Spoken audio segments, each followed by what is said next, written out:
پیدا کردن خط روند یکی از مهمترین و اساسی ترین ها داخل ترید کردن هستش و شما اگر نتونید روند رو پیدا بکنید اصلا نمیتونید معامله درستی رو انجام بدید.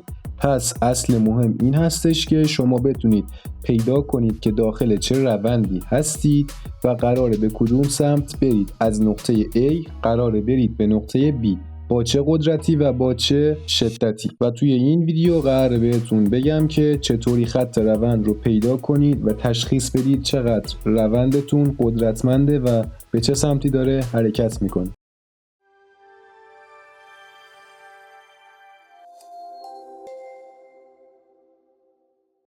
سلام، من مهدی هستم و به کانال خودتون خوش اومدید. همونطور که بهتون گفتم تو این ویدیو قراره با هم دیگه بررسی کنیم و خط روند رو پیدا کنیم و معیارش رو بسنجیم ببینیم قدرتش چقدر هستش. اول از همه شما باید تشخیص بدید که توی چه روندی هستید. این اصل اوله.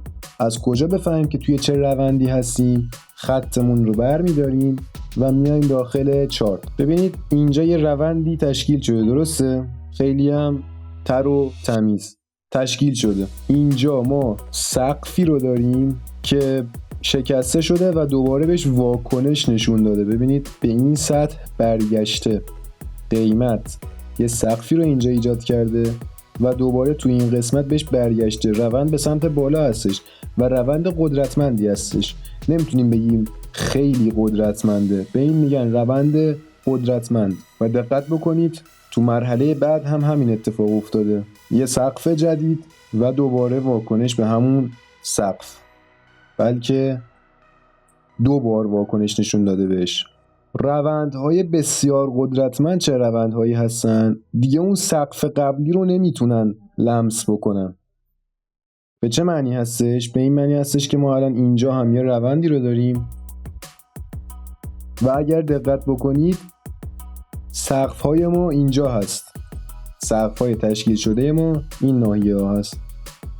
ببینید تو قسمت اول ببینید اصلا به این سطح دوباره بر نگشته قیمت و یه واکنش خیلی کمی بهش داشته و پرقدرت ادامه داده و رفته بالا، که خب روندهای بسیار قدرتمند دیگه بر نمیگردن به سطح های قبلی مثل این قسمت. ببینید ما اگر خط روند رو بکشیم شما خواهید دید که قیمت به سطح قبلی بر نمیگرده.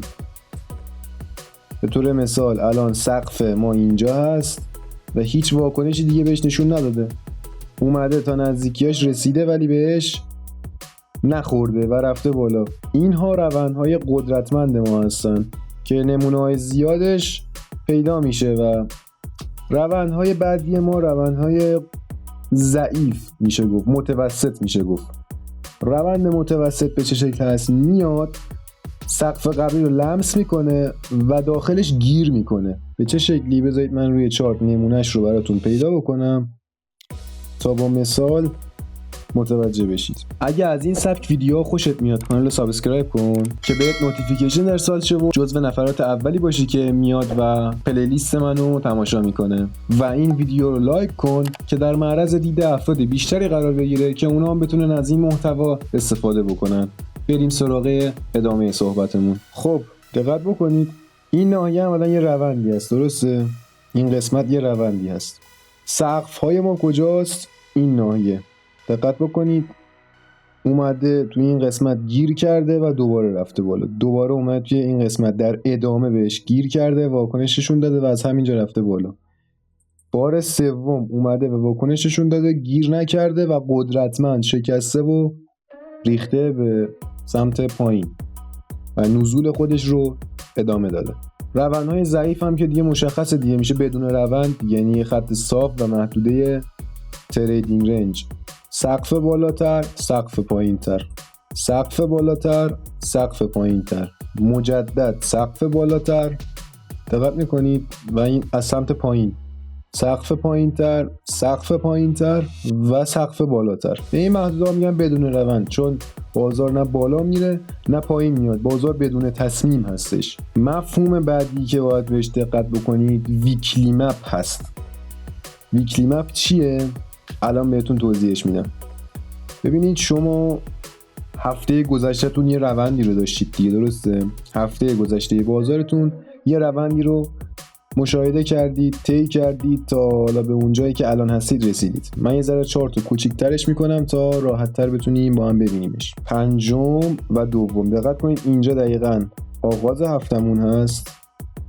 یه خط میکشیم اینجا آغاز هفته حال حاضرمون هست و دقیقاً اینجا هفته گذشته.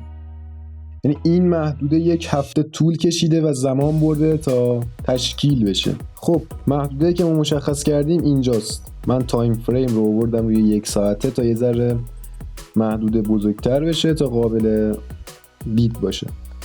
ببینید شما باید توی نقشه هفتگی بیاید و سقف و کفهاش رو مشخص بکنید به این شکلی که الان من میکشم و خیلی مهم هستش این خط کشیدن های هفتگی و خیلی میتونه به شما کمک کنه.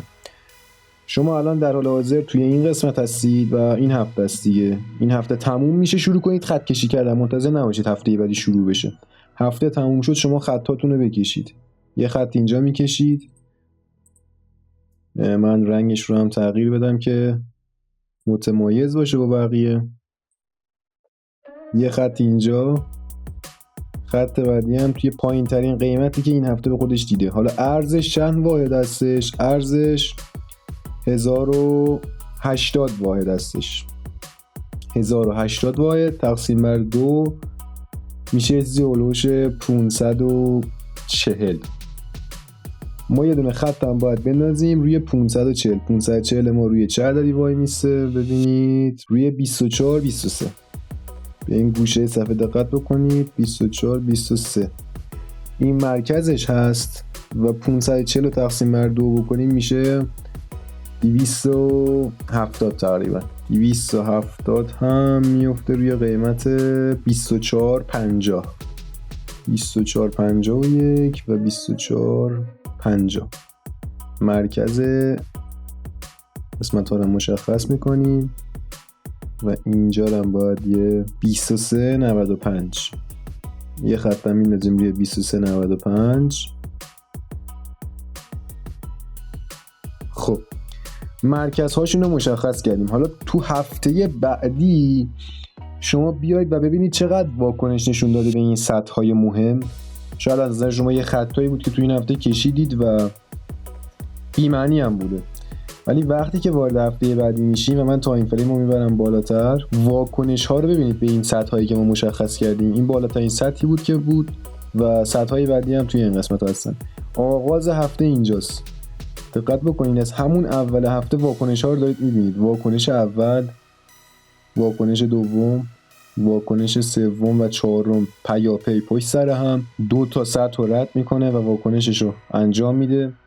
دوباره به این سطح واکنش نشون میده تا نزدیکی سطح بعدی میرسه، ولی خب دوباره برمیگرده. ببینید دوستان، شما هنوز هیچی از پرایس اکشن نمیدونید. من هنوز به اون اصل مطلب که قراره بهتون بگم، اون چیزی که قراره بهتون یاد بدم نرسید. هنوز یه نقشه هفتگی میدونید و سقف و کف روز قبل و همین. ببینید حتی همین الان تو لایو بازار هم ما بهش واکنش نشون دادیم.